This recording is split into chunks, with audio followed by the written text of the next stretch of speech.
Welcome to The Explainer. Today we're diving headfirst into a really fascinating, high-energy look at the architecture of American global dominance. Our goal here is to literally deconstruct exactly how the United States evolved into the world's preeminent superpower, and we're going to do it by relying entirely on the historical and geopolitical data. Seriously, how does a nation achieve global hegemony in just 250 years? I mean, take a second and really think about the sheer speed of that transformation. We're talking about going from a handful of relatively isolated European colonial outposts on the Atlantic coast to an absolute economic, cultural, and nuclear titan.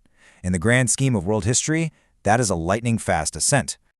Okay, let's dive into this. To understand how this happened, we'll look at 1. The American ascent, 2. The geographic foundation, 3. Economic and financial dominance, 4. Global military reach, 5. Innovation and soft power, and 6. The superpower matrix.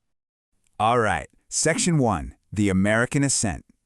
History here compounds incredibly fast. You basically start with these relatively isolated agrarian colonies before 1775, then boom. That quickly pivots to revolution and independence, sparking a 19th century marked by really aggressive westward expansion driven by the whole concept of manifest destiny, and then a devastating civil war that ultimately forced the nation to forge a much stronger federal union. But the absolute critical pivot, that happens right between 1866 and 1945. The U.S. undergoes massive, just unprecedented industrialization. It mobilizes this booming industrial base through 2 world wars, and by 1945 emerges relatively unscathed as the sole global titan possessing atomic weapons. That incredible momentum sets the stage for the Cold War and eventually its contemporary status today. So that contemporary status is global hegemony. But let's actually clarify what that means. It's a unique dominance that doesn't just rely on one single factor, like a big army. Instead, it's sustained by a mutually reinforcing matrix of structural advantages. So let's shift away from the chronological history for a bit and deconstruct the core thematic pillars of this power. Moving to Section 2, the geographic foundation. Look, geography is the absolute bedrock of American power. It's like having the ultimate home field advantage. The U.S. occupies this vast, resource-rich continental landmass with millions of acres of fertile arable land and immense deposits of vital natural resources. But crucially, and this is key, the nation is structurally insulated. Bounded by the Atlantic and the Pacific Oceans, it was historically protected from foreign invasions and the kind of devastating infrastructure damage that practically leveled other major powers during the World Wars. Plus, it shares borders with relatively peaceful, allied neighbors. Because of this massive geographic lottery win, the U.S. doesn't have to exhaust all its security resources just defending its own frontiers. Instead, it can project those resources outward, straight onto the global stage.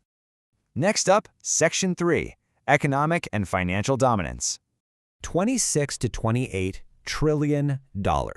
Let's just let that number sit for a second. This immense figure represents the United States' nominal gross domestic product. It's the largest globally, bar none. To truly grasp the scale of that, it means the U.S. captures roughly 25%, literally a full quarter, of all economic activity on the entire planet. But hey, the economic pillar isn't just about total output, right? It's really about the very plumbing of global finance. Get this, somewhere between 85 to 90% of all foreign exchange transactions involve the U.S. dollar. Since the 1944 Bretton Woods Agreement established the modern financial order, this structural dominance has granted the U.S. some incredibly unique and sweeping financial privileges. It acts as the world's primary reserve currency, which basically allows the nation to borrow capital cheaply, fund domestic initiatives, and exercise immense international leverage. It can utilize unilateral economic sanctions to project power across the globe, often achieving major geopolitical goals without firing a single shot. Which brings us to Section 4. Global military reach. 11. That's a super specific but honestly incredibly telling metric. We're talking about 11 operational nuclear-powered supercarriers. These floating military bases ensure the U.S. Navy retains unmatched offensive leverage. They essentially allow the U.S. to operate as a true blue water navy that controls the global maritime commons.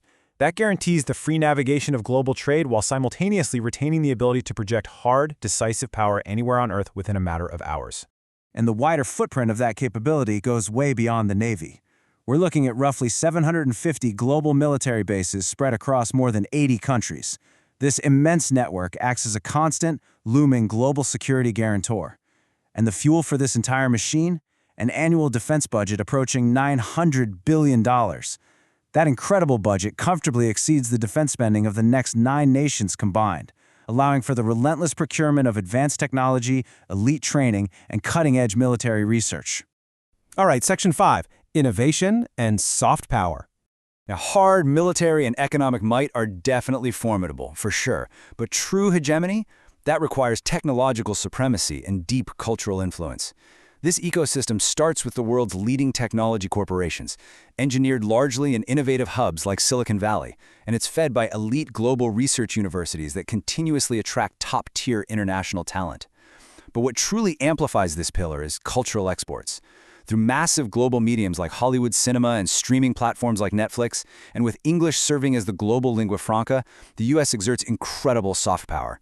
It successfully embeds American ideals, language, and consumer preferences into the daily lives of billions, creating a widespread affinity for the American system without ever having to resort to coercion.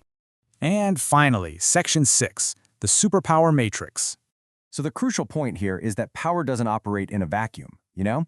It converges. Economic output directly funds that vast military infrastructure. In turn, that military secures vital global trade bottlenecks, which constantly reinforces the financial leverage and trust placed in the US dollar. Meanwhile, the innovation ecosystem creates advanced technology for the military while simultaneously boosting private economic output. Wrap all of this deeply integrated machinery in a network of over 50 formal treaty alliances, and you get an incredibly potent, self-reinforcing engine of power. And that really brings us to our core conclusion. This unique status as the world's premier superpower isn't just some historical accident. It's the product of continuous historical momentum and deep structural convergence. Its geographic insulation laid the foundational groundwork. Its economic framework positioned its currency at the very center of the global order, and its unmatched military reach protects it all. Combined with dominant corporate innovation and cultural soft power, it's a self-reinforcing network of global power that no single competitor nation currently matches. Which leaves us with this final, kind of provocative thought.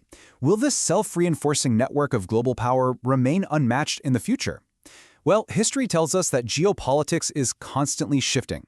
As you continue to observe global events, keep this structural matrix in mind. Thank you so much for joining me for this explainer, and keep questioning the structures that shape our world.